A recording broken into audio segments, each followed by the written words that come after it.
ಹೆಂಗ್ ಆಫೀಸರ್ ಖಂಡಿತ ನಮಗ್ ಬೇಕು. ಇಂಥ ಗೂಂಡಾಗಿರಿಗೆಲ್ಲ ಅವ್ರು ಹೆದರ್ಕೋಬಾರ್ದು. ಅವ್ರ ಸಪೋರ್ಟ್ಗೆ ನಾವೆಲ್ಲ ಇದೀವಿ. ಈ ಟಿವಿನವ್ರಿಗೆ ಬೇರೆ ಕೆಲ್ಸಾನೇ ಇಲ್ಲ. ತಗೊಳ್ಳಿ ಗಂಗಾಜಲ. ಕಾಶಿಯಿಂದ ತಂದಿದ್ದೀನಿ. ನಮಸ್ಕಾರ ಹೋಮ್ ಮಿನಿಸ್ಟರ್ಗೆ. ಓ ನಮಸ್ಕಾರ ನರಸಿಂಹ ನಾಯಕ್. ಬನ್ನಿ ಬನ್ನಿ ಬನ್ನಿ. ತಗೊಳ್ಳಿ ಗಂಗಾಜಲ. ಒಳ್ಳೆ ಡಿಸಿನ್ ಕೊಟ್ಟಿದ್ದೀರಾ ನಮ್ ಜಿಲ್ಲೆಗೆ. ನಾನು ಈಗ ತಾನೇ ಟಿವಿಲಿ ನೋಡ್ತಾ ಇದ್ದೆ. ಅದೇನ್ ಪಾಪ ಪಾಂಡು ಸೀರಿಯಲ್ ಏನ್ರಿ? ನೋಡ್ಕೊಂಡು ಆರಾಮ ಕೂತ್ಕೊಳ್ಳೋದಕ್ಕೆ ಮೊದ್ಲವನ್ನ ಟ್ರಾನ್ಸ್ಫರ್ ಮಾಡಿ. ಹಾಗೆಲ್ಲ ಸಡನ್ ಆಗಿ ಡಿಸಿಷನ್ ತಗೊಂಡ್ರೆ ಪಾರ್ಟಿ ಮೇಲೆ ನೆಗೆಟಿವ್ ಎಫೆಕ್ಟ್ ಆಗುತ್ತೆ. ಈಗ ನೀವೇ ಟಿವಿಲಿ ನೋಡಿದ್ರಲ್ಲ, ಒಂದೇ ಇನ್ಸಿಡೆಂಟ್ಗೆ ಜನ ಅವನನ್ನ ಹೀರೋ ಮಾಡಿದ್ದಾರೆ. ನೀವ್ ಏನು ಯೋಚನೆ ಮಾಡಬೇಡಿ. ನಾನ್ ಚೀಫ್ ಸೆಕ್ರೆಟರಿ ಹತ್ರ ಮಾತಾಡಿ ಅವನನ್ನ ಕರೆಸಿ ವಾರಂಟ್ ಮಾಡ್ತೀನಿ. ಅದೇನ್ ಮಾಡ್ತಿರೋ ಗೊತ್ತಿಲ್ಲ, ಫ್ಯಾಕ್ಟ್ರಿಗಳೆಲ್ಲ ಓಪನ್ ಆಗ್ಬೇಕು ಅಷ್ಟೇ.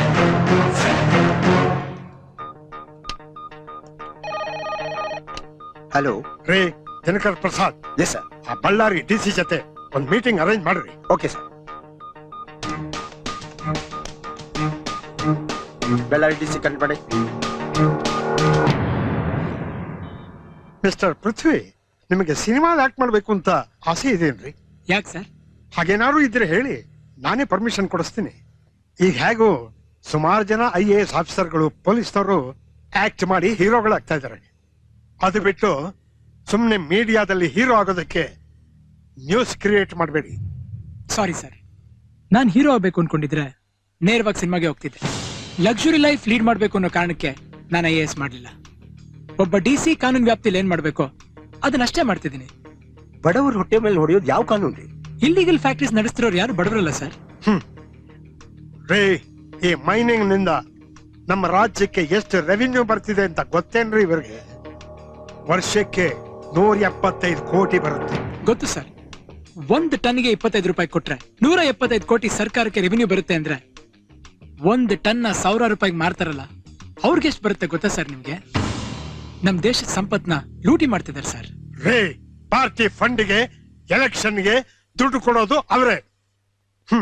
ಇವತ್ತು ಮಹಾತ್ಮ ಗಾಂಧಿ ಬರಿಗೈಲಿ ಬಂದು ಎಲೆಕ್ಷನ್ಗೆ ನಿಂತ್ಕೊಂಡ್ರೆ ಠೇವಣಿ ಕಳ್ಕೋತಾರೆ. ಆದರ್ಶ ಗೀದರ್ಶ ಎಲ್ಲ ಈ ದೇಶಕ್ಕಲ್ಲ ರೀ. ಏನ್ ಸರ್, ನಮ್ಮಂತ ಆಫೀಸರ್ಗಳು, ದೇಶ ಆಳೋ ನಿಮ್ಮಂತ ರಾಜಕಾರಣಿಗಳೇ ದೇಶದ ಬಗ್ಗೆ ಯೋಚನೆ ಮಾಡಲಿಲ್ಲ ಅಂದ್ರೆ ಇನ್ಯಾರು ಸರ್ ಯೋಚಿಸ್ತಾರೆ?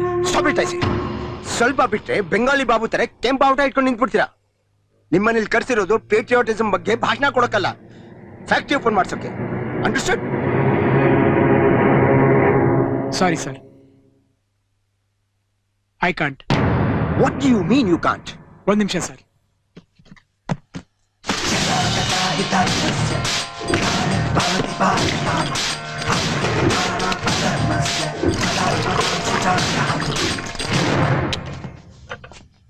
ನೀವ್ ಈ ನೀರ್ ಕುಡೀರಿ. ನೀವ್ ಹೇಳ್ದಂಗ್ ನಾ ಮಾಡ್ತೀನಿ. ಏನ್ರಿ ಅದು? ನೀವ್ ನೋಡಕ್ಕೂ ಅಸಹ್ಯ ಪಡ್ತಿರೋ ಈ ನೀರ್ನ ನಮ್ ಜಿಲ್ಲೆ ಜನ ಪ್ರತಿದಿನ ಕುಡಿತಾ ಇದಾರೆ.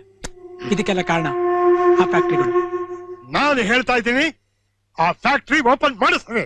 ನೀವ್ ಹೇಳ್ಬಿಟ್ರೆ ಐ ಆಮ್ ಸಾರಿ ಸರ್. ಯಾರ್ದೋ ಸ್ವಾರ್ಥಕ್ಕೋಸ್ಕರ ನನ್ನ ನಿರ್ಧಾರನ ಚೇಂಜ್ ಮಾಡಿ ನಮ್ ಜನನ್ ಬಲಿ ಕೊಡಕ್ಕೆ ನಾನ್ ಸಿದ್ಧವಾಗಿಲ್ಲ.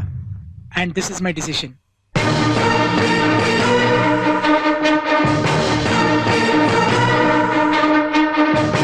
ಅವನು ಮೆಂಟಲ್ ಕಂಡ್ರಿ.